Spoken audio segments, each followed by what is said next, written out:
Today on Locked On Red Wings, does Dylan Larkin deserve to be in the Hart conversation?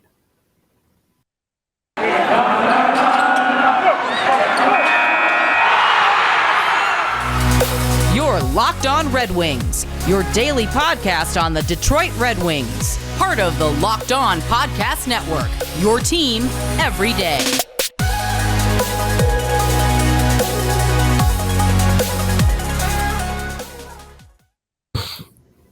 All right, welcome back to the Locked On Red Wings podcast. What was that, Scotty? In the intro, I didn't have headphones on, and now I have headphones on. Yeah, but your hood's not up. That's a good point. Dude, I need a haircut so badly. Wednesday. Shut up. What do you mean? You know you're not allowed. Oh, okay. I won't talk about Don't talk about hair. Don't talk about haircuts around me. It's a sore spot for me. So ridiculous. Welcome back to the Locked On Red Wings podcast. We're your hosts, Brian Fisher and Scotty Bentley. Scotty's also host at Locked On Tigers. Thanks for making us your first listen every single day. We are free and available on all platforms. We're encroaching on 400 YouTube subscribers. Five away? 395, recording us at 12:26 at night. Late recording. Somebody had a hockey game, so, had to get destroyed. Hey, you got to win, technically. Yeah, we technically got to win because the team that we were supposed to play forfeited, and we ended up playing a team, a league above us. Got absolutely destroyed. Dub's a dub, baby. Dub's a dub. I don't know got what 2 we're talking points. about here. Dub's a dub. Got 2 points. So on the docket today, guys, we're going to talk about, obviously, Dylan Larkin. My conversation, we wanted to talk about Dylan Larkin again because earlier in the season we had made a conversation about whether or not he was a genuine first-line center. And since then, he has absolutely dashed all doubt away. He has been absolutely phenomenal. And then, John Schick brought up something very interesting when we previewed the Rangers game, that he thought that Igor Shesterkin should be in the Hart conversation. And while he was talking, making some very valid points, I thought to myself, why isn't Dylan Larkin in the Hart conversation? And so that's something that we want to talk about. We're going to get to that in the second segment. But first, we got to clean up some Detroit Red Wings news. It's a sad day in Detroit, Scotty. I think it happened on Friday afternoon. Red Wings put Gemel Smith on waivers, and he didn't make it through. Got claimed off waivers by the Tampa Bay Lightning, and just as soon as the Smith brothers got reunited, they got tore right back apart again. Scotty, how you coping?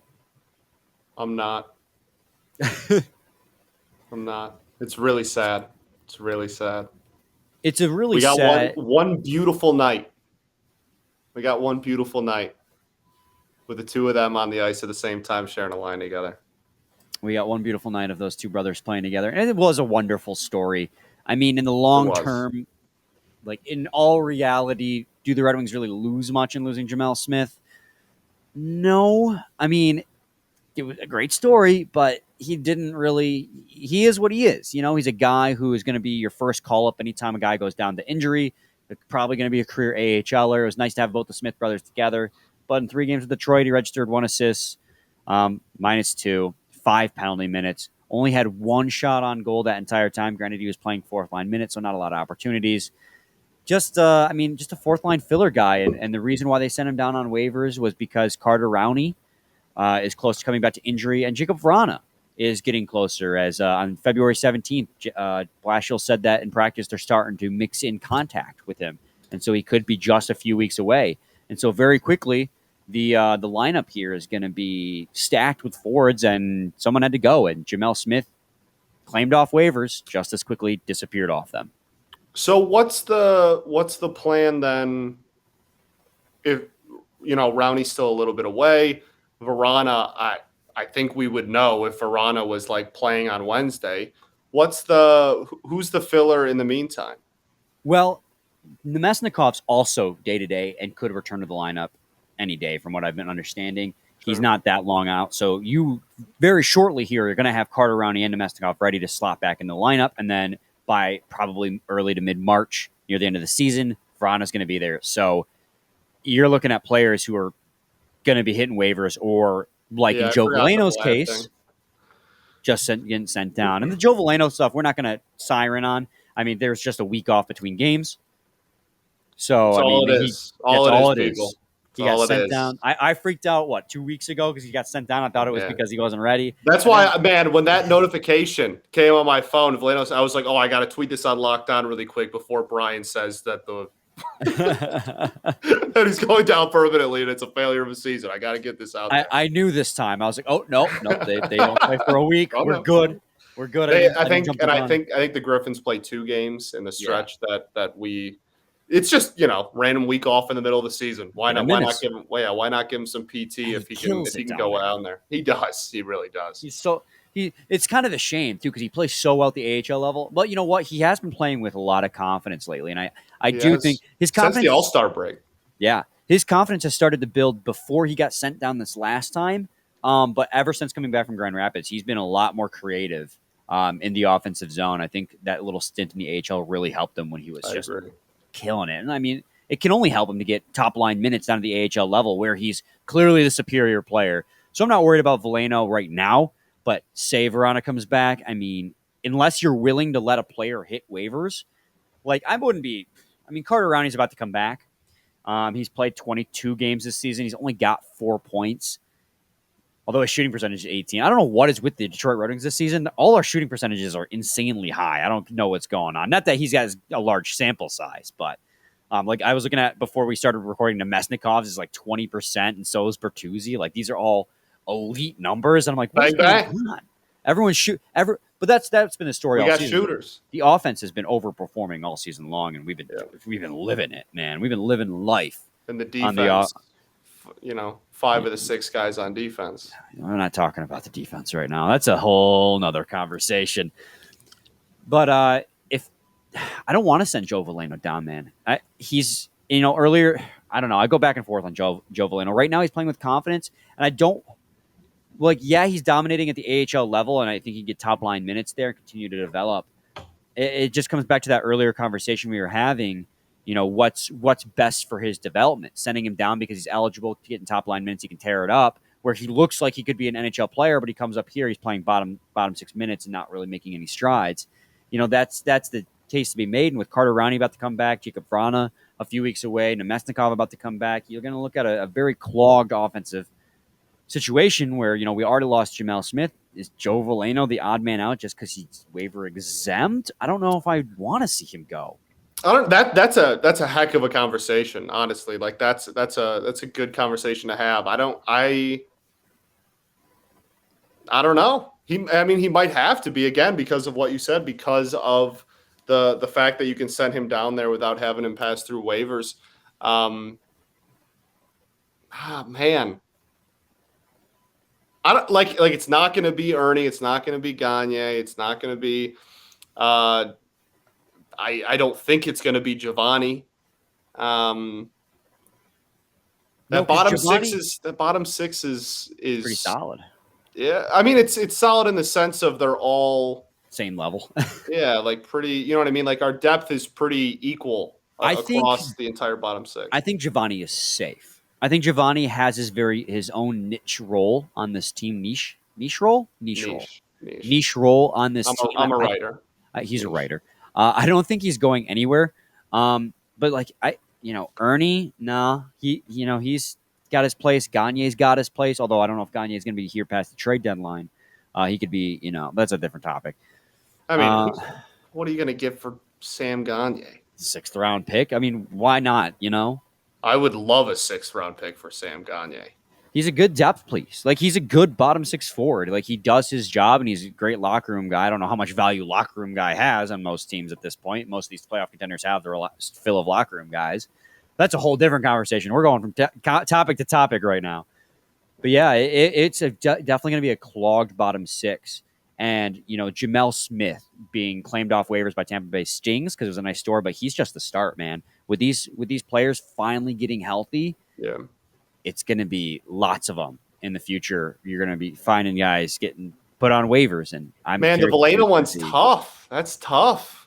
He's waiver exempt. You can just send him right back down. And so it makes sense logically unless you really think he's an asset at the NHL level and you can't afford to lose him. But I don't know if he has that argument yet. Well, again, trade deadline right around the corner.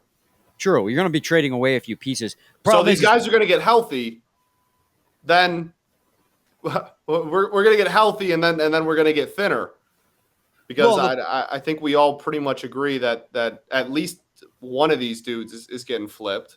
I don't have the Red Wings contract situations in front of me. And it doesn't mean you have to trade pending free agents. Those are guys who are most typically going to go.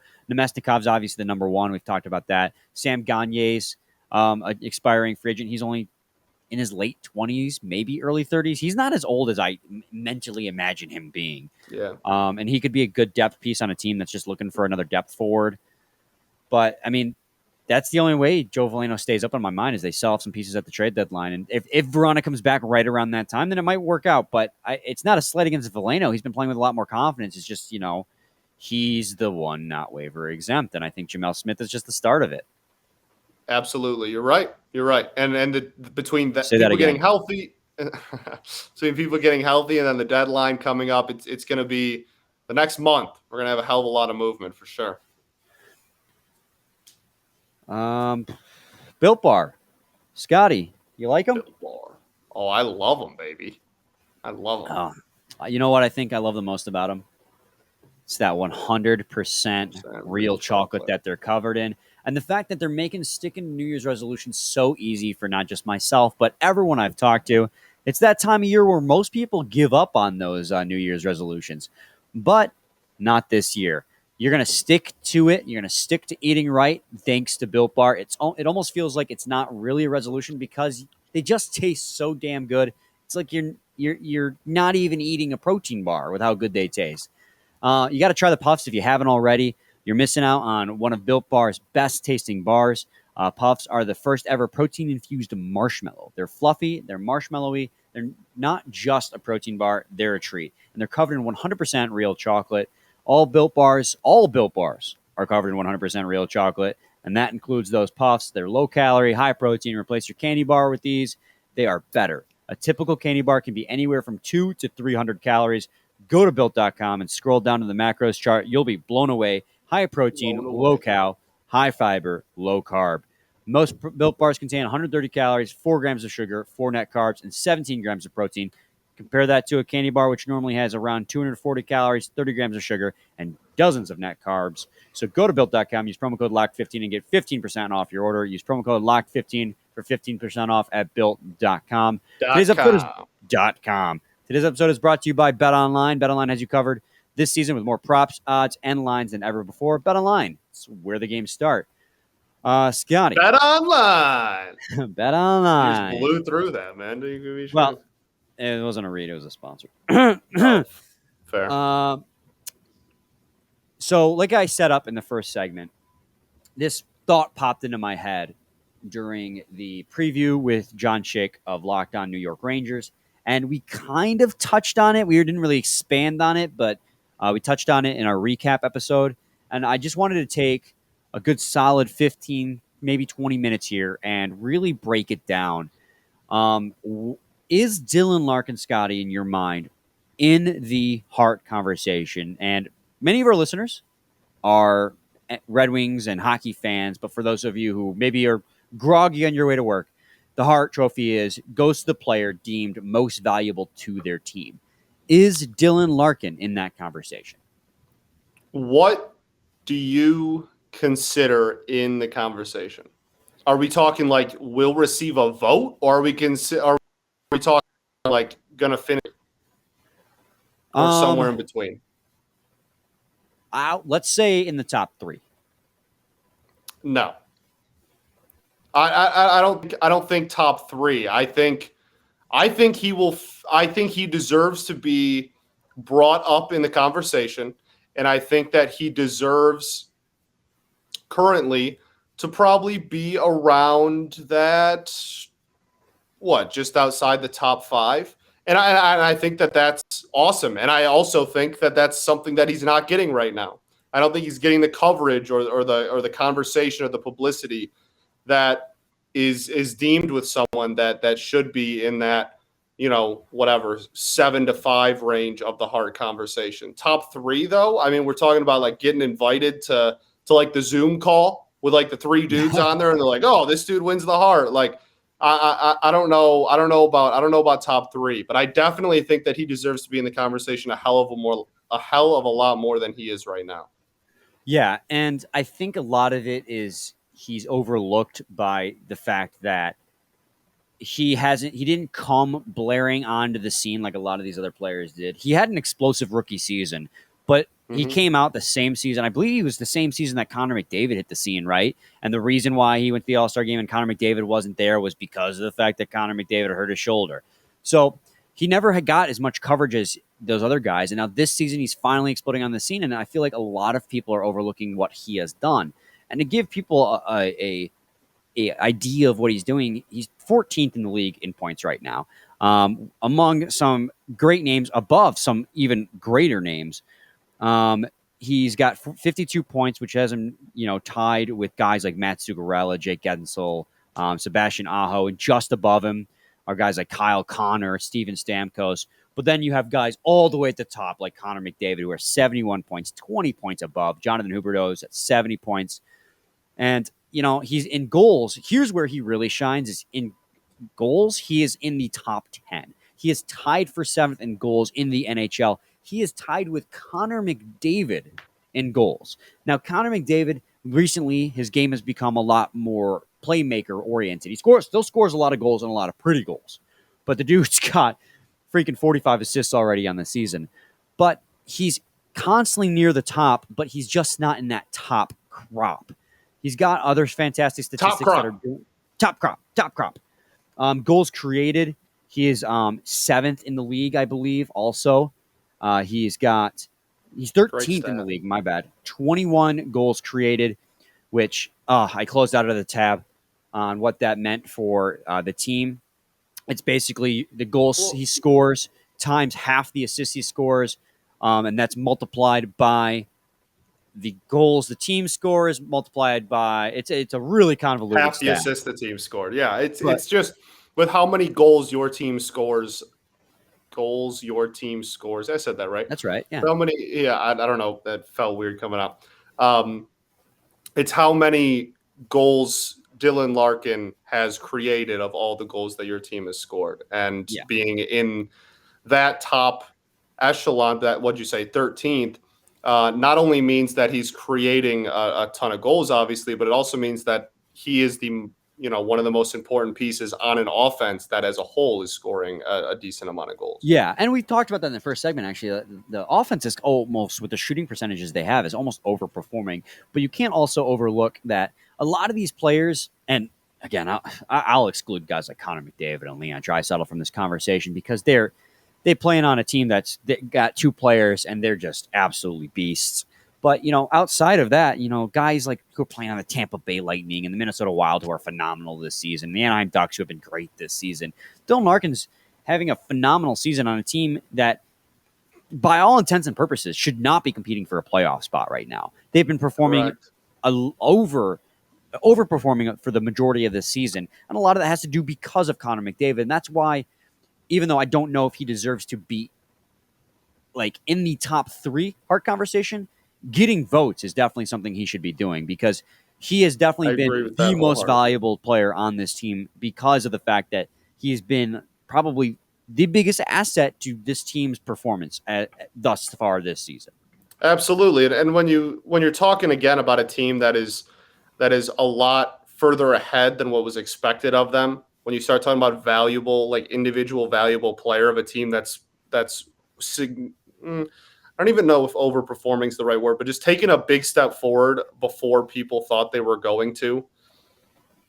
That I mean, he fits that bill pretty damn well, better than almost anybody in the NHL. So while I don't think that he's going to get into that top 3 or probably even top 5 conversation, I'll be very disappointed if he's not a vote getter to a pretty significant extent. Well, I don't have a good transition for this. Yeah, I was just gonna say, good luck with that one, brother. Yeah, I don't know how to take that one.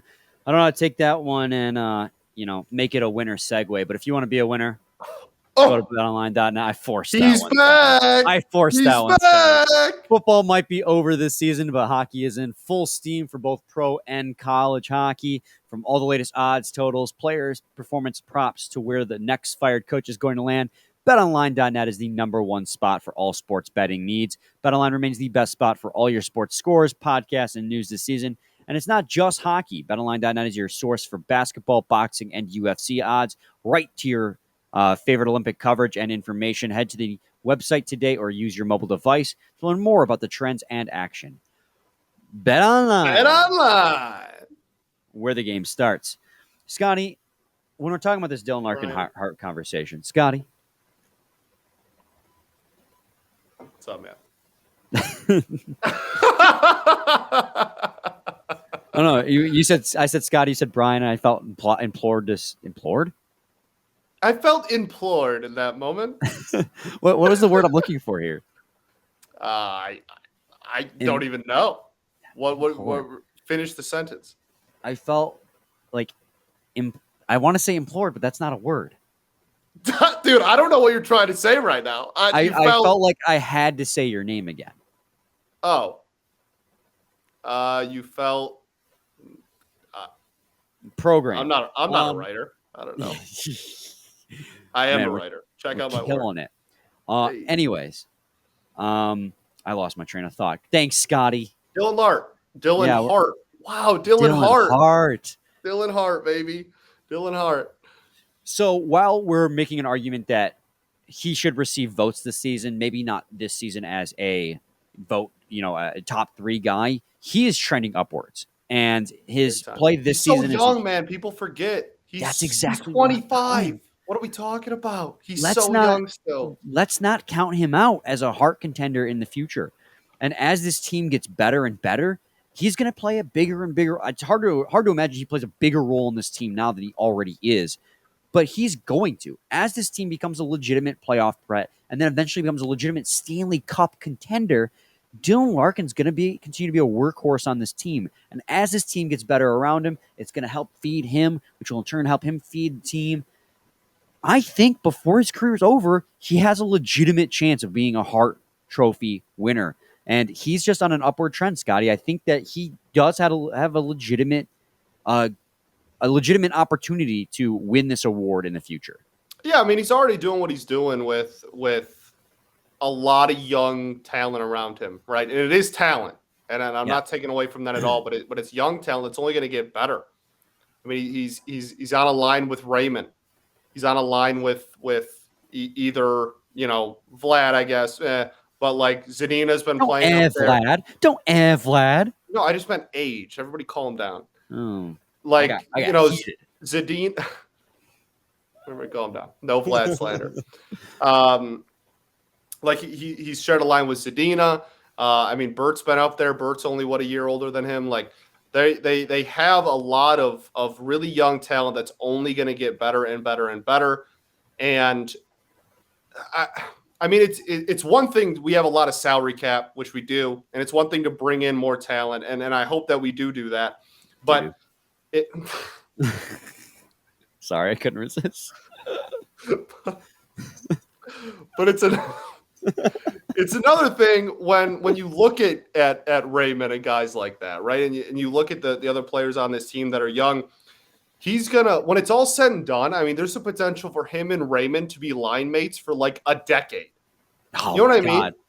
Like, yes. Like that's a very legitimate thing that is not only is it a non-zero possibility, like there's a decent shot that if Raymond turns into the guy that we think he could be, those dudes could be in a line together for a literal decade. And when you have not only Raymond's going to get better just because he's a rising young star, but also the chemistry that comes with playing with the same line mate year after year after year and stuff like that. Like the ceiling for Larkin, I don't think has even remotely been reached, and the rest of the team. And the reason for that is because the rest of the team has not even reached, it's obviously not even close to reach its ceiling.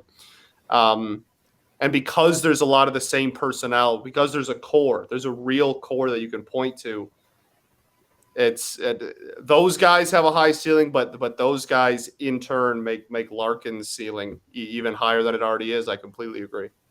Yeah, and one of the things that I love to point to, Scotty, when talking about a player's effectiveness on the ice, here it comes.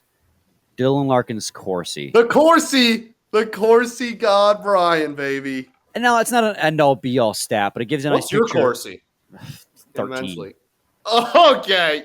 Come on, man. I don't know, dude. You think you can check it? It's not good. It's gotta be like 80. Nah, I'm on a league minimum contract. Two-way. Dude, you're the enforcer. Everybody that's needs why. you. We're not enforcing hockey. Everybody needs a Brian. Anyways, Dylan Larkin's Corsi. His Corsi percentage this season is at 55.6. And he's playing on a bad Red Wings team, but he's providing positive impact on the ice whenever he's on the impact. And we see that night in, night in and night out. Go back to the Rangers game and that fantastic play he made in overtime to keep the game from ending. I mean, that's the type of stuff that he's capable of.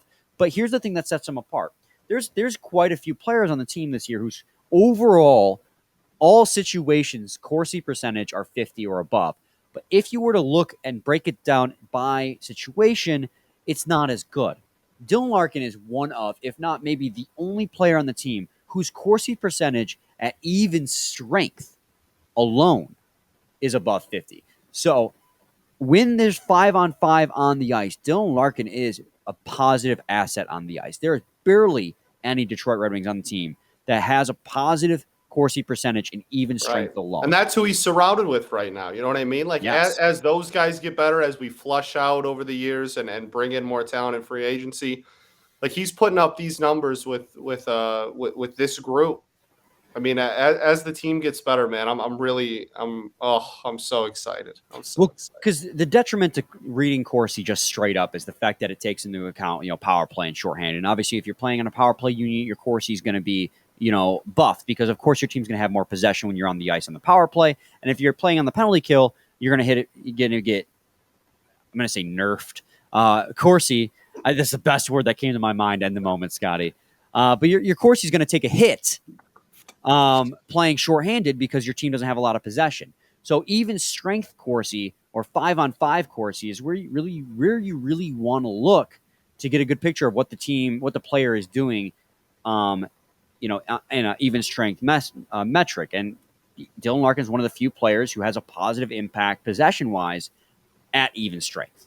And that's just so huge. And again, that just plays into the fact that, last year he really shored up his defensive game. He's never been a bad defensive player, but last year when he was struggling offensively, he still had a great defensive upside that he worked on to show for it. And this year, with the offense coming back, he's become the complete package. And as this team goes forward, Dylan Larkin legitimately is going to be a Hart contender. And I do honestly believe that. And, for a guy like myself, who was doubting Dylan Larkin last year, thinking that he was a second-line center. And we had a conversation early in the season whether or not this was sustainable and whether he was actually a genuine 1C. Now he looks like an elite 1 center in the league, and we're talking about maybe him getting Hart votes. His evolution of his game has been just an absolute treat to watch, and I am so excited to see obviously the team as a whole, but Dylan Larkin specifically, his performance going forward as he continues to grow as a player. Absolutely. And again, only 25. Only 25. He's younger than me. I'm getting to that point in my life now where the NHL players are younger than me, and I'm starting to call them kids. Yeah, when I think I had that realization when like rookies started coming in and they were younger than me, and I was like, all right, I don't like that very much. Yeah, like born in 2003. I'm like, what the hell is this? Yeah. What is going on? You're not. I didn't think people aren't allowed to be born after the year 2000. What is going on? What are we talking about? We probably have listeners right now who are like born in 2006 who are just like, these guys are old farts. I'm only 26 and I feel like a grandpa sometimes. Oh, yeah. Thanks for making Locked On Red Wings your first listen every day. Now make your second listen Locked On Fantasy Hockey. Hosts Steele Roden and Philip Livingstone. What an awesome name for both these. Steele Roden and Flip Livingstone. Yeah. That's it. All-time podcast names right there. They help you become the expert of your fantasy league. It's free and available wherever you get your podcasts. Scotty, my friend, do you have any final thoughts? You remember Matthias Brome? I do remember Matthias Brome. He was last year's Damian Brunner. Loved Matthias Brome. I'll be honest, I almost bought a Matthias Brome sweater. I thank God you did not. I almost did. When I say almost, I mean like mouse hovering over checkout, like in my cart, and it was like hovering over, like info put in. And I was like, I'm ready to do this. Every year, there's that one guy who dude, opening night, he didn't even score, but he had an electric move right? to get to and hit the cross. I was a really big fan of Matthias Brome. Yeah, every year I think there's a player that the fan base like latches onto. This year it's probably Vlad Nemesnikov or Giovanni Smith. I feel like that Vlad, because of that pseudo hometown thing he's got going on. Yeah. And then maybe Giovanni because of that the energy. Both of those are more productive than Matthias Brome though. Yeah. Brome struggled at putting the puck in the net, and that's what he did in Europe. He was Damian Brunner light. Damian Brunner came over, was electric the season he was with us, then fell off the league like the next year. Brunner at least had a season though. And he got paid. Brome had like 2 games where we were like, Matthias Brome. I miss him. I hope he's doing well. I love you, Matthias Brome. He's getting paid to play hockey somewhere. Damn right. Yeah, probably in Europe somewhere. No, that's I think that's it. We ball, baby. We absolutely ball. We'll be back with a new episode tomorrow, guys. Same time, same place. It's your team every day. Every day.